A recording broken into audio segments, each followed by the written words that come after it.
Anak, magpahinga ka na muna. Hayaan natin si Manang Flora maghanap ng isusuot ni Bianca. Hindi. Papa, buong buhay ko, simula nung pinanganak ko si Bianca, ako yung nag-asikaso ng lahat ng pangangailangan niya. Nung unang araw niya sa school, ako yung nag-prepare ng uniform niya.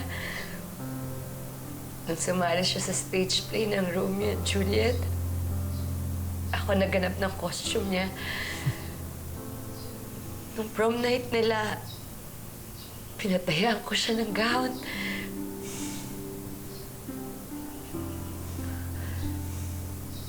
Alam ko na ipapasuot ko kay Bianca yung white dress. Oh, yung white dress.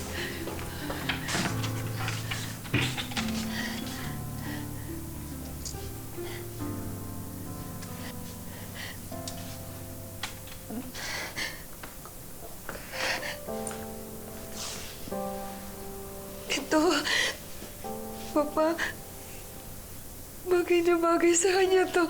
Sinuot niya to eh. Ganda-ganda niya dito.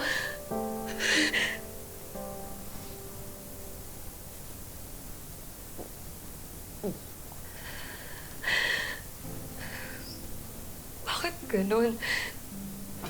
Wala naman akong ibang ginawa kundi alagaan at protektahan yung anak ko. Pero bakit kinuha pa rin siya sa akin?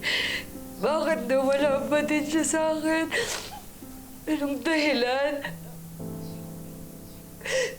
Kasi hindi ko maintindihan kung bakit. Gusto kong malaman. Pero ba? May rason ba? May rason ba kung bakit siya kinuha sa akin? Gusto kong malaman. Kasi hirap na hirap akong tanggapin, Papa. Hindi ko kaya.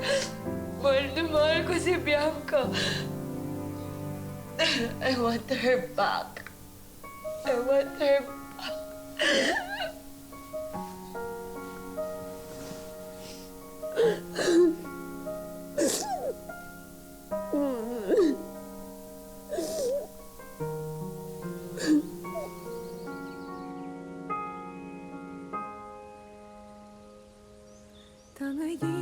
Trusting in God, we have prayed together for Bianca, and now we come to the last farewell.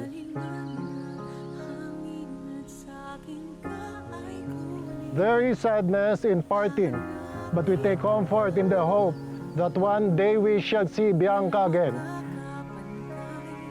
and enjoy her friendship, although this congregation will disperse in sorrow. The mercy of God will gather us together again in the joy of His kingdom. Therefore, let us console one another in the faith of Jesus Christ.